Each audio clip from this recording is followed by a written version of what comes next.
My guest talks more than I do. His name is Rowland Rivron, and he is the new Spike Milligan.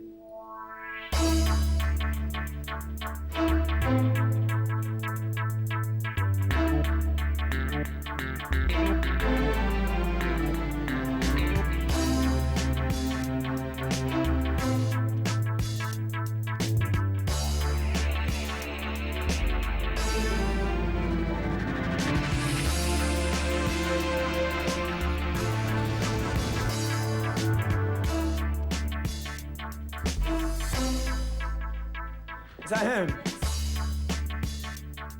Are you drunk? Pardon? Are you drunk? No, I'm not. Good. No. Do you want me? Oh, bless you for that. Maybe a cup of tea and a slice of cake.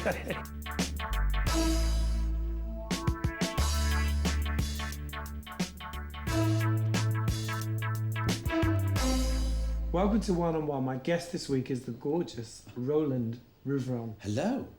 Thank you for that.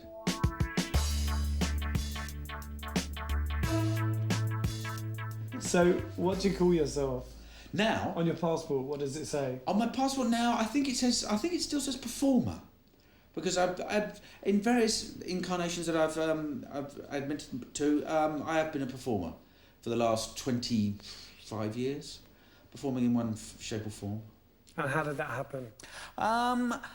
Originally it was drums, it was music. I went to a secondary modern school where they had, rather than have an orchestra with violins and oboes, they had a jazz band, a jazz orchestra, 18-piece jazz orchestra, trombones, trumpets, saxes, really good sort of swinging band. And every year, some of the members would leave. And the year I entered the school, about 3 years later, the drummer was leaving. So I was honed for the drums. And do you still drum now? I don't drum nearly as much as I used to, because I drummed professionally for about, 12, 14 years. And do you know what? I just got bored. It's really boring being a jazz drummer. I thought that's all I wanted to do in the world. When I was about 14, I just want to be a drummer. If I can be a drummer, then I'm laughing. Now what do you want to be? I don't know what I want to be. I just want to get by and enjoy what I'm doing, rather than strive for something over the other side of the fence. I just want to enjoy. But you're always working. I'm always working. I'm always doing something. You're like me, you're always there. Yes. Yes. What is it? Well, we refuse to go away. Why? Because we just like messing, don't we? And being in the thick of it. Do you like working? Yeah, I do. Because I don't regard it as work. I mean, so many people see work as that sort of Monday to Friday, 9 to 5 thing, and looking forward to Friday. You know, every day's Christmas Eve. Every day's sort of Saturday morning. It's great.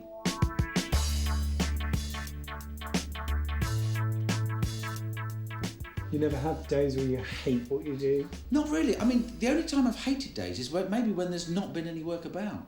And I've just hated the embarrassment of just kicking my heels and thinking, you know, I haven't got a hobby. I don't fish. I don't collect thimbles. I don't, do anything like that. So if I'm not working... But you're good at getting blondes into bed though, aren't you? I can get a blonde into bed.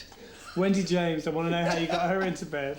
That was a very strange affair because going back some time now, I did a show called Rivron where I interviewed people in the Thames, bobbing about. Actually, I never would have done that. No, I don't know whether you were approached, but there was a list of about 200 people that were approached, and we managed to eke out about 14 people, and we whittled them down when we said that we did have to have jabs because there were rats in the Thames. It was in fact a deep water dock that we did, an East India deep water dock in November, me bobbing about in a dinner suit and guests being ferried out in a boat onto this sort of floating thing, and we were just bobbing about. And Wendy James was bobbing about. And Wendy James was the only woman that said she'd do it. She was the only person. And she'd come hot foot from a meal in America with Robert De Niro, and that was all she was talking about.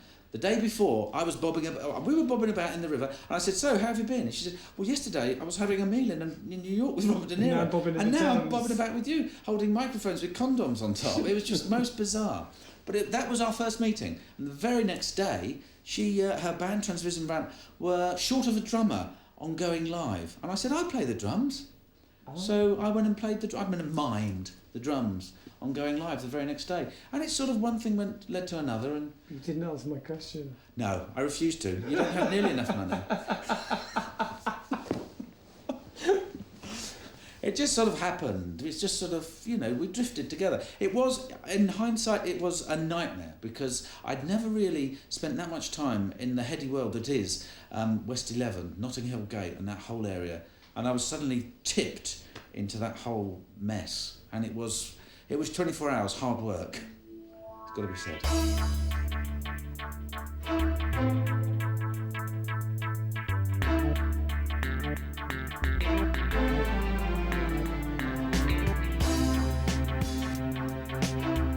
Would you call yourself a ladykiller? Do you know, I don't think I would. I don't think I dare. Ladykillers, I don't see it that way. I'm more Well, a lot of women I've talked to in the last couple of days about you Yeah. have said you're very sexy. Well, I'm not flirting with you. No, don't. Please don't. Why not? Well, it's your own house, you can do what you want. But if you come round to my house, I'm having none of that. I'm not a ladykiller. I think I'm a lady amuser. So you laugh them into bed? Yes. And then they start laughing. As soon as we get there. So now you're married? To another blonde lady that I laughed into bed. And we laugh uproariously to this day, yes. And you have 3 children? Yes, I met my wife at, funnily enough, this is how far I cast my net. I was living at the Groucho Club in Dean Street for a short period of time in one of the rooms there, and she was the receptionist. And I used to see her every day, and it was like familiarity and all that, and it was just, eventually it was like, why don't we live together? We've virtually lived together now anyway. And it was glorious. So I've got a receptionist. She's still at our house that we have. I've made a little reception area, and she just sits by the front door. Answering the phone? Yeah, and just sort of saying, sorry, you can't come in, you're not a member. Okay.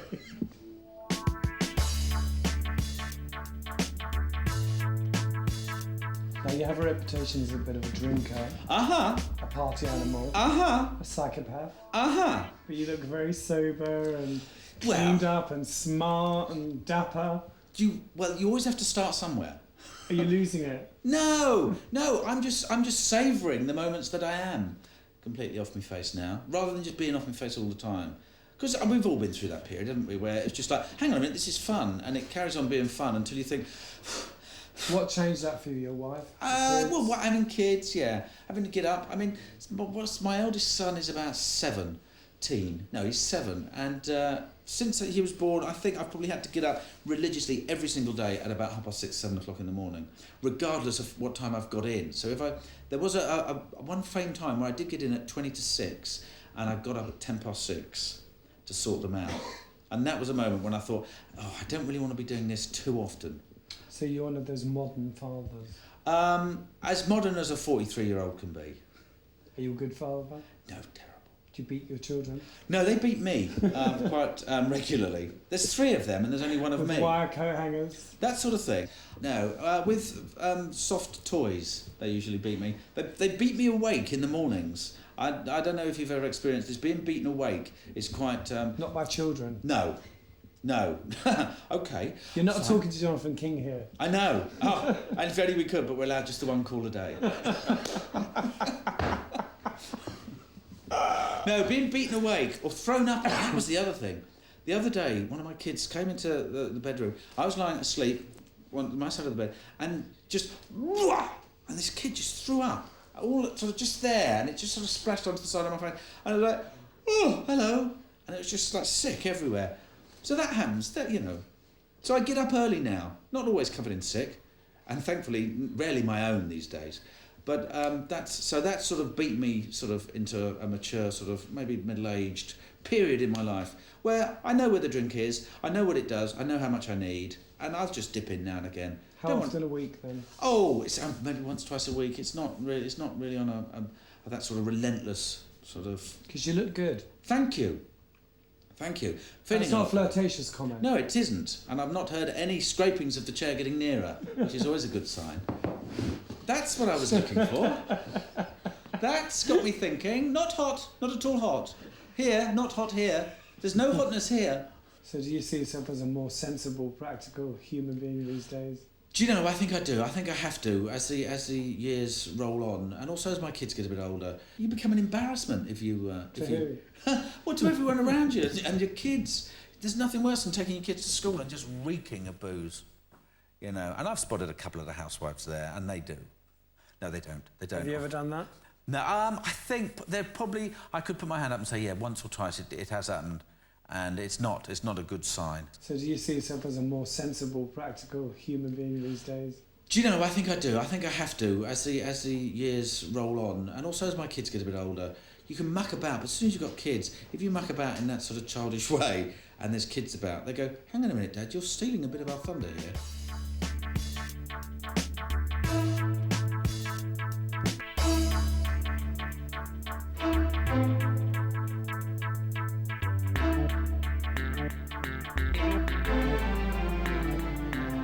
Welcome back. Rowland Rivron is on my couch. Hello. Spread eagle. Oh, it's glorious. He's so relaxed. You know, you must do this.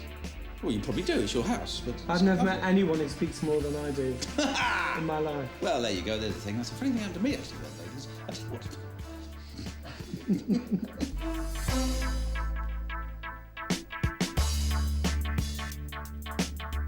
So before I interview people, I call my astrologer. Do you? To Wow. to find out all about you. Aha. All about your real, deeper self. Okay. And has it rung true in the past? Does it? Well, if I tell you you're a 6'7" will that mean anything to you? I don't know. Does that mean I've got a lot of girth? It sounds like a bus. It does sound like a bus, or it sounds like some sort of fitment measurement. You know, like a 6 7/8 with a hat.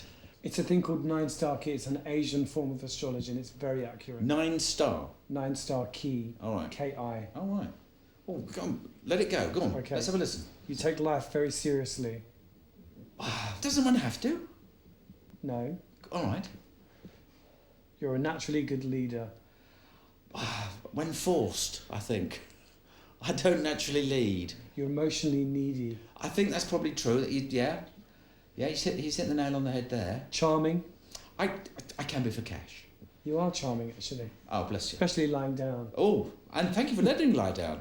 There's been very few people's houses I've been to where within a matter of hours they've said, oh, by all means, just kick your shoes off and just recline. But thank you for that. And I don't let a lot of people lie on that sofa. No, I can sense that.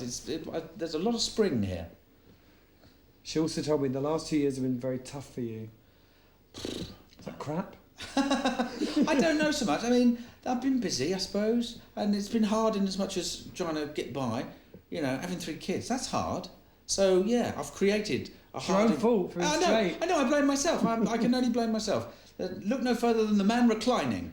That's what I say. Well, you're entering a really good year. Thank the Lord. Phew. But the big problem you're going to face Yeah. is that you won't want to hear anybody else's point of view. Oh dear. Oh, that might come across as a bit awkward. So that's a challenge next year. Well, should I look out for that? I mean, are these points that I can change, or am I in a situation where this is it? No, you can change them. The die is cast. You can change them. All right. Yeah. So these are little pointers you're giving me. Yeah. That's good. And has this chap done yours? I live by this. Really? Mm. Good Lord. Wow. Can I take that bit of paper away with me? Yes. Great. Thank you for that. I'll send you a book as well. Really? Yeah. Oh no! Now I've reclined. Here comes the hard sell. Get me all comfy and relaxed. I've lost my wallet. I've still got No, I'll my watch. send you a book. Oh, I'll I send see. you it Okay, free. thank you. I won't send you a book and charge you. I'm just checking the cufflinks. Hang on. That's fine. Okay. They haven't been stolen as well, have they? No, they've not been. Just lifted. your wallet. Just the wallet. The wallet's gone, but I can live without that for about 10 minutes. So Come on. So I asked Jonathan Oh yeah. how long he'd been gobby. Gobby. Gobby. What is gobby? Mouthy. Qu'est-ce que c'est le gobby? Oh, mouthy! Yes. And what did he say? He said he wasn't a gobby kid. Ah. Were you? No, I don't think I was actually. I mean, being the youngest of 3 boys, they tended to do all the talking for you. I don't know, where are you in your family? I'm in the middle. Are you? The 6 of us. Oh, God, Lord, blimey. So, I mean, if you look at your youngest and the oldest, you know, how do they differ in as much as being sort of forthcoming? The youngest is my sister, who's an angel. Is she? Oh, bless her. I mean, she's just Oh, adorable. she's still with us. She works for me, yeah. Yeah. And the oldest? He's quite nice. But all right. Putting the focus back over to the man reclining, if I may. Yeah, I didn't have to say much as a child. In fact, my brother reminded me the other week that for a year and a half I didn't say anything. So when did it happen? What?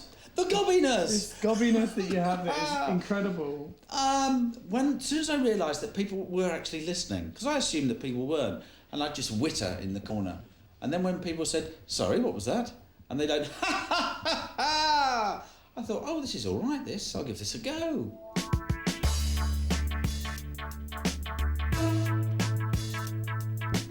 So what were you like at school? I was dyslexic, word blind, left-handed, all those sort of things. So probably made up for it with just a little cheeky chappy observation now and again, you know. Did you actually survive school? Did you go through school? Yeah, I had a horrible lisp. Everything was all white, and my name was Rowland Rivron, and that was pretty hard work. And people used to cover me in chalk dust and say, "Are you white?" That was hard. You know you're turning into Spike Milligan. Am I? You are. Oh, God. Then again, that's no bad thing. I love him.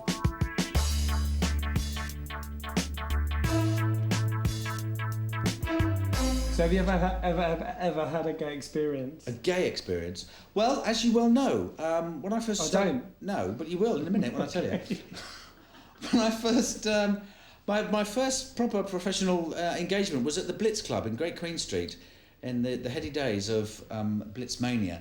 And the new romanticism, that sort of thing, yeah. You worked there for a time. I was the hat check girl. You were, and I remember you well. And I was the drumming boy. And I really was a boy then. I was about 16, 17, just passed my driving test, would drive up every night from Hillingdon, Middlesex, set up the drums and play and cavort about with transvestites, gay people, just London's colourful people, basically. And there was a lot of close shaves back then, a lot of close brushings, people sort of forcing themselves. Because people didn't really care back then, did they? Do you think the world's a more liberal place now? Oh, now? No. Not at all. don't. No, it's tightened up, and what's happened is I think people have said, right, there's that little convenient compartment over there where we can go mad. And back sort of 20, 25 years ago, it was like everything was mad, nothing was compartmentalised, nothing was, let's save that bit of lunacy for that special time and a place. It was like, whoa, let's just do it, let's go mad, let's just see what happens. People weren't really thinking things through, and that was a very nice, liberating time.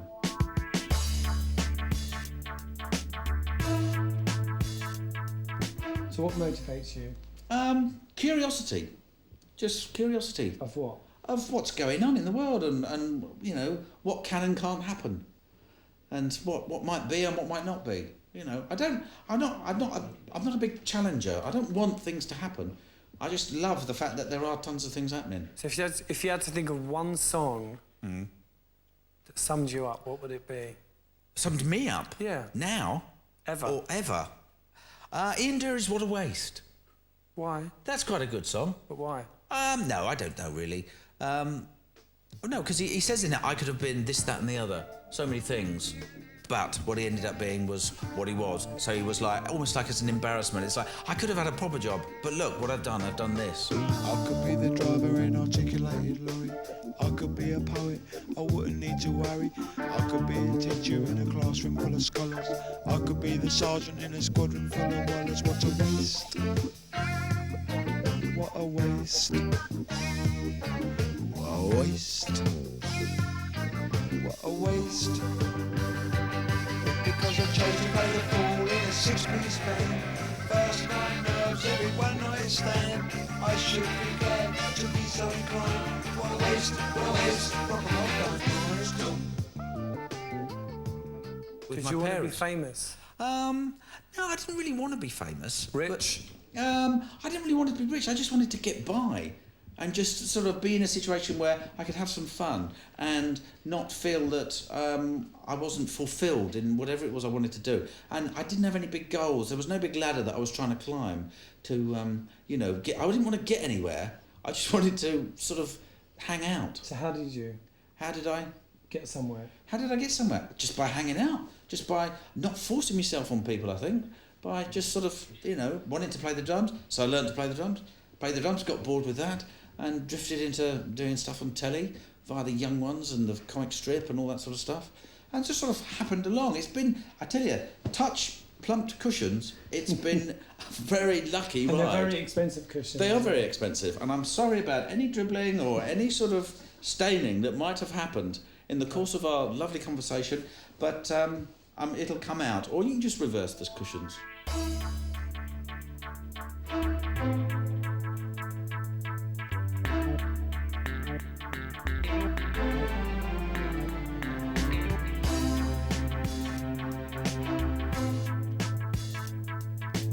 Do you feel famous?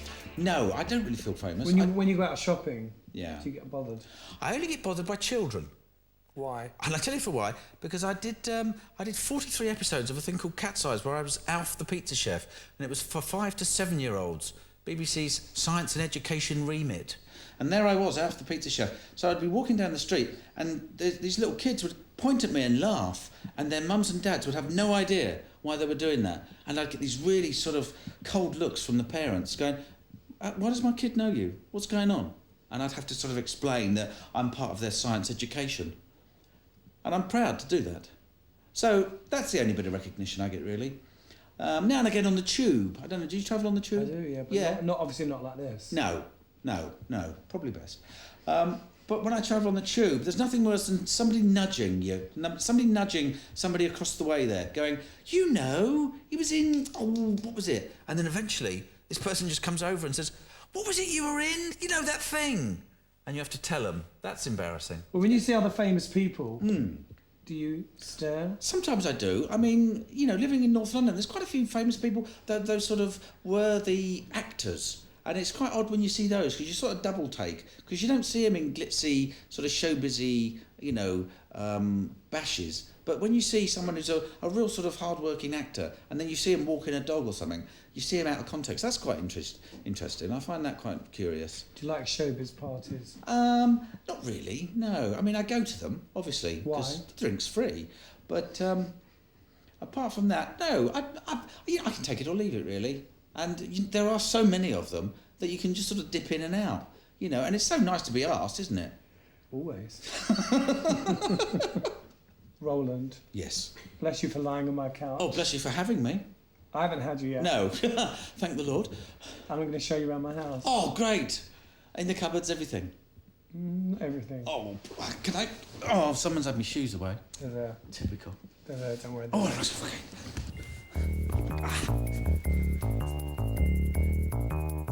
Somewhere. Three roots. Do you know my friend Jesus? Ah, hello! And what's this? An exercise machine. And how many years ago did you buy it? And how many times have you used You it? just bought it. Oh, And I have you? use it every day. Do you? Yes. I mean, how big's the manual for that? It's small.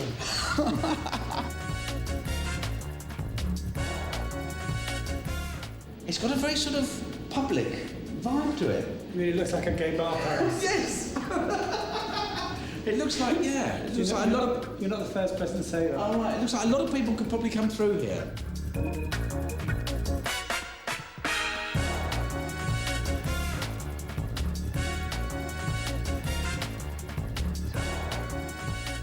Oh, look, you see? My hero. Yeah? Now, he's a popular singer, isn't he? Yes, he's a very, very, very, Popular. very, very popular singer. I've seen him somewhere. Yes. Thanks. It's a lovely house, and it'll be glorious when it's finished.